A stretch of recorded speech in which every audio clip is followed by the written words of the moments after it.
Hey there, Parker Reed here, and welcome to PR Media, your home for everything movies and music through my eyes.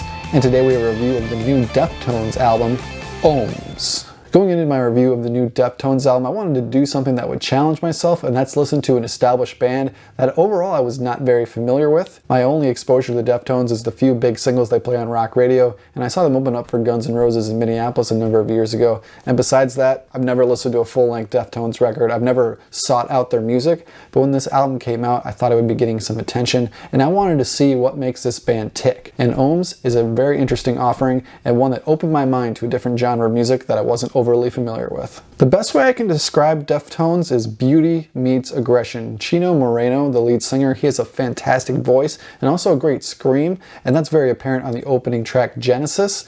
And I was very surprised on Ohms because there's a lot of synth sounds, a lot of piano sounds, and those kind of bled into different songs and hiding in the background and serving as kind of a bridge or an intro or an outro. They really add a different flavor to Ohms that I enjoyed very much. And the lead single Genesis, this is punishing, and it's an uplifting message too about breaking out of different confines and just being your own person and rising above that. And I thought that was a great addition to this record. I thought they were just going to be moody and sad, and this album would just be bloated with themes like that. But Genesis is hard, it's hitting. I would describe it as hypnotic. That's a great way to describe a lot of this album. And the overall sound of the album is great as well. The guitars sound extremely heavy. They're very present. Chino Moreno's vocals could be brought up a little bit in some passages, but I get what they were going for in certain areas with the vocals being down a little bit because the other instrumentation is supposed to be at the forefront more so than his vocals are supposed to kind of drone in the background. And after the opening track, this album goes in a lot of different directions. The song Ceremony was fairly catchy,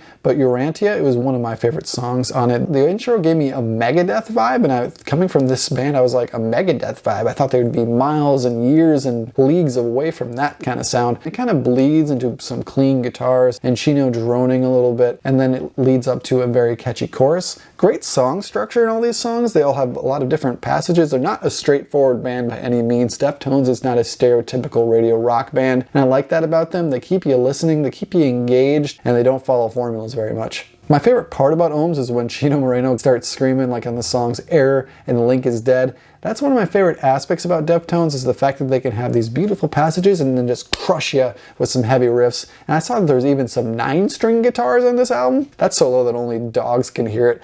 I thought that it almost sounded bass-like at some points, but I think that's the vibe that they were going for. Another standout on Ohms is the song Headless. I thought they were almost going to go for a ballad on this. I think that would have been a welcome addition to Ohms, but I see what they were going for. At only 10 songs, they wanted to hit you hard, hit you fast. Don't waste any time on that fucking stupid ballad shit. You don't need that, especially when you're Deftones and you're crushing with songs like the last song on here, the self-titled track, Ohms. That's probably my favorite song on the album. Maybe that's because it's the most commercial, it's the most radio rock ready. I get it, it's a little bit lighter, it's a little bit catchier, the riff isn't as heavy. I understand why they put it on the track list. I don't understand necessarily why it's the last song, because I would have wanted a little bit of a harder song to end the album, but I get why it's on the record entirely. So did I enjoy my first full Deftones experience? I think I did. It took me 6 or 7 full listens to really see what Deftones was going for, but when I did, I appreciated it more and more. Do I think that Deftones is going to be one of my favorite bands of all time? I don't think so, because it's just not super my style. But just rating this record by itself, no other context of their discography of what they've done before, I would give Ohms by Deftones a solid 8 out of 10. I think I'm going to return to it after I let it sink in a little bit more, because I think I can find some more things to appreciate about it if I do that. So what do you think of the new Deftones album, Ohms? Do you love it? Do you hate it? What would you rate it? Let me know in the comments below. If you liked what you saw here, you can check us out on Facebook and Instagram. Like, comment, and subscribe if you so choose. My name is Parker Reed. You've been watching PR Media. Keep supporting physical media, and I'll see you next time. Thanks, guys.